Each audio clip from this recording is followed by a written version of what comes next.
अब हम चौथा क्वेश्चन का तीसरा पार्ट करेंगे।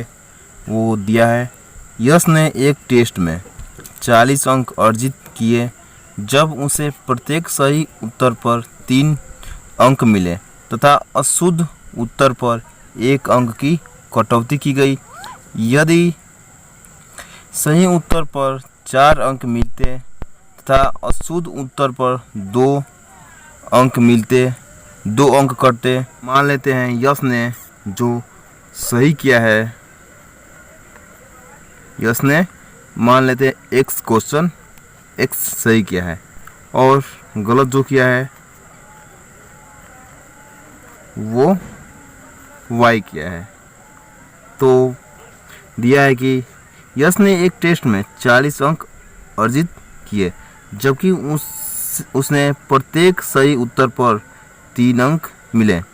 तो एक सही क्वेश्चन किया है यश ने, तो उसे 3 अंक मिला है तथा अशुद्ध उत्तर पर 1 अंक की कटौती की गई।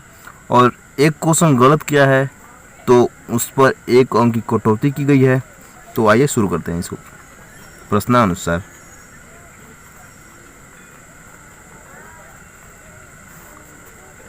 तो यश ने 3 अंक, यश को सही करने पर 3 अंक मिल रहा है, यानी 3 और हो जाएगा x 3x।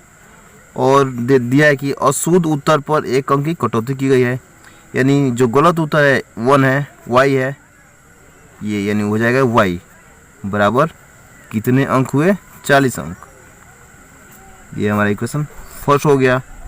फिर दिया है कि यदि उसे सही उत्तर पर 4 अंक मिलते हैं, तो सही उत्तर पर कितने मिलते हैं, 1 सही करता है तो 4 मिलते हैं। तो x सही क्या है, तो ये हो जाएगा 4x।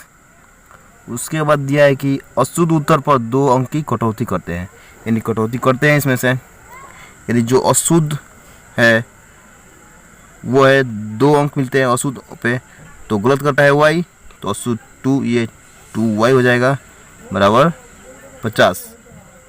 ये इक्वेशन हमारा सेकंड हो गया। अब हम इक्वेशन 1 और 2 से हल करके सही उत्तर और गलत, सही और गलत ला देंगे। तो इसे हम किसी विधि से कर सकते हैं, तो आइए करते हैं। तो इसे हम ब्रज गुणन विधि से करते हैं। तो पहले ब्रज गुणन विधि में सबको इधर कर लेते हैं, तो करते हैं, यानी 3x - y + 40 -40 हो जाएगा, ये -40 बराबर 0। फिर इसको समीकरण 4 मान लेते हैं। फिर पुनः अब इसको इधर करते हैं, 4x - 2y, ये +50 है तो इसको इधर कर लेंगे, तो -50 हो जाएगा बराबर 0। इसको समीकरण 5 मान लेते हैं। तो ब्रज गुणन विधि में हमने पहले पढ़ा था कि जो x वाला पद है उसको पहले ढक लेते हैं, तो उसके बाद इसको ऐसे लिख देते हैं। तो इसको हमने ढक लिया और उसके बाद इससे इस y वाले गुणांक को y वाले गुणांक से इसमें मल्टीप्लाई करते हैं। या माइनस है या माइनस है, यहाँ प्लस होगा, यानी 1 है यहाँ पे, यहाँ 50 है, 1 × 50 50 होगा। फिर बीच में माइनस रहता है, फिर नीचे से इधर मल्टीप्लाई करते हैं, यानी माइनस है प्लस, और ये पहले से माइनस रहता है तो माइनस, यानी 2 से 40 मल्टीप्लाई करेंगे तो 80 हो जाएगा। 2 × 40 × बराबर 80। उसके बाद हमने पढ़ा था कि अब y को तोपेंगे, यहाँ y लिख देंगे। उसके बाद हमने पहले ऊपर से मल्टीप्लाई किया था, अब नीचे से मल्टीप्लाई करेंगे, यानी यहाँ से मल्टीप्लाई होगा 4 × 40, यानी 160 हो जाएगा। 4 × 50, 4 × 40 160, माइनस है और यहाँ प्लस है तो यहाँ माइनस होगा। फिर बीच में माइनस लगा देंगे। उसके बाद ऊपर से ऐसे मल्टीप्लाई करेंगे, तो यहाँ प्लस है यहाँ माइनस है तो यह माइनस होगा। और 50 है यहाँ 3 है, 3 और 50 से मल्टीप्लाई करेंगे तो 150 होगा बराबर। उसके बाद इसको तोप लेंगे, ढक देंगे, 1 अपन लिखेंगे। ये ऊपर से मल्टीप्लाई किया था हमने ऐसे, उसका इसको नीचे से और फिर इसको ऊपर से करेंगे, यानी इससे इसमें करेंगे। यहाँ प्लस है यहाँ माइनस है तो माइनस होगा। यहाँ 3 है यहाँ 2 में, 3 में 2 से मल्टीप्लाई करेंगे, 3 × 2 = 6, बीच में माइनस रहता है। और यहाँ माइनस है यहाँ प्लस है तो माइनस होगा। यहाँ 1 है यहाँ 4 है, 1 में 4 से मल्टीप्लाई करेंगे तो 4 होगा। तो उसके बाद तो अब इसको हल करते हैं। x अपन 80 -80 और यहाँ +50 है, तो यहाँ घटेगा, तो यहाँ पे -30 बचेगा बराबर यहाँ y अपान या माइनस माइनस प्लस हो जाएगा, यानी 160 में से 150 घटेगा, तो माइनस, यहाँ -6 है और यहाँ माइनस है और यहाँ माइनस है, तो माइनस माइनस प्लस हो जाएगा, प्लस होगा, यानी ये -6 में से +4 घटा, यानी -2 बचा। उसके बाद हम करते हैं कि इसको और इसको कंपेयर कर देते हैं, यानी x अपान -30 इक्वल 1 अपान -2, ये माइनस माइनस कट जाएगा, यानी जो यहाँ से x की वैल्यू आएगी ये 2, ये कट जाएगा, 2 1 ये 15 हो जाएगा, ये इधर चला जाएगा, यानी जो x की वैल्यू आ गई 15। उसके बाद फिर अब इन दोनों को कंपेयर कर देते हैं, यानी y अपान -10 इक्वल 1 अपान -2, ये माइनस माइनस खत्म हो जाएगा, ये भी कटेगा, 2 2 2 5 10, यानी ये इधर इससे इधर मल्टीप्लाई होगा, यानी y बराबर हो गया 5। जो सही क्वेश्चन थे, सही क्वेश्चन उसने x जो 15 सही किए थे और 5 गलत किए थे, तो टोटल जो अंक हो गए उसके, टोटल क्वेश्चन हो गए उसके 15 + 5 यानी 20, तो टोटल क्वेश्चन कितने थे 20, ये इसका आंसर हो गया। हम चौथा क्वेश्चन का चौथा पार्ट देखेंगे। दिया है एक राजमार्ग पर 2 स्थान ए और बी 100 किलोमीटर की दूरी पर हैं। एक कार ए से तथा दूसरी कार बी से एक ही समय चलना प्रारंभ करती हैं।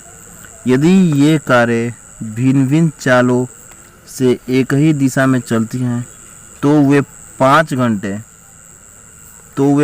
घंटे पश्चात मिलती हैं। यदि वे विपरीत दिशा में चलना प्रारंभ करती है तो वे 1 घंटे पश्चात मिलती है। दोनों कारों की चाल ज्ञात कीजिए। तो मान लेते हैं एक जो पॉइंट है, एक आसान है वो ए है, यहाँ पे है, और दूसरा आसान यहाँ पे है, तो इन दोनों के बीच की दूरी दिया है 100 किलोमीटर। तो और ये भी मान लेते हैं जो पहली कार है, एक पहली कार की चाल वो x है और दूसरी कार की चाल y है। उसके बाद दिया है कि यदि ये कारें भिन्न भिन्न चालों से एक ही दिशा में चलना प्रारंभ करती है, यानी ये कार जो एक ही दिशा में चलती है, यानी समान दिशा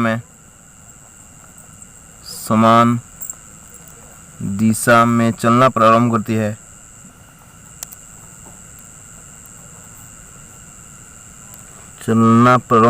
यानी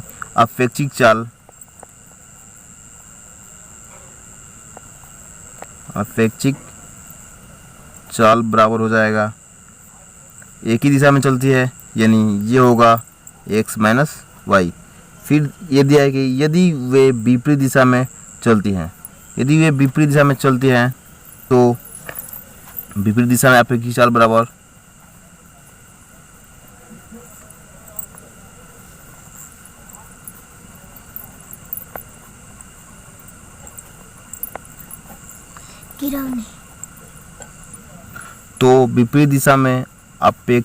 बराबर ये हो जाएगा x + y। जो हमारी इन दोनों बीच की दूरी है वो कितना है 100 किलोमीटर। 100 किलोमीटर जो दूरी हमारी है कितना है 100 किलोमीटर। तो हमने पहले एक सूत्र पढ़ा था, वो था कि समय बराबर होता है दूरी बटा चाल। तो यहाँ से प्रश्नानुसार करते हैं।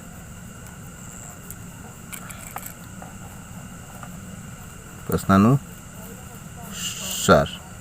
तो दिया है कि तो ये कारें भिन्न भिन्न चालों से एक ही दिशा में चलती है तो वो 5 घंटे पश्चात मिलती है, यानी टाइम समय कितना हो गया 5 घंटा।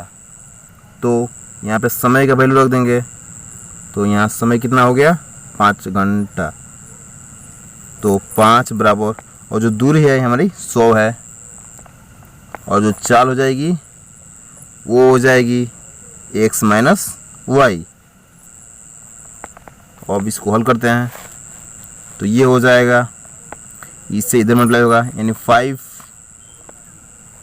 5x माइनस 5y बराबर 100। अब इसको समीकरण 1 मान लेते हैं। उसके बाद जो विपरीत दिशा में अपेक्षित चाल है उसका करेंगे, यानी उसका जो समय है वो दिया है विपरीत दिशा वाला। यदि वे विपरीत दिशा में चलती हैं तो 1 घंटे 50 मिलती है, यानी इसका जो समय है वो 1 घंटा में है, यानी जो विपरीत दिशा में चलती है वो कितना है 1 घंटा बराबर। दूरी कितना है, दूरी 100 हमारा दिया है। और जो चाल है, जो विपरीत दिशा में चाल है वो कितना है x प्लस वाई बराबर। अब इसको हल कर देंगे, इससे इधर मल्टीप्लाई होगा, तो अब इसको हल करेंगे तो इससे इधर मल्टीप्लाई होगा, यानी x प्लस वाई बराबर हो जाएगा 100। इसको इक्वेशन सेकेंड मान लेते हैं। अब हम इन दोनों इक्वेशन को हल करके x y की वैल्यू निकाल देते हैं। तो हम समीकरण 2 में 5 से गुणा कर देते हैं। समीकरण 2 में 5 से गुणा करने पर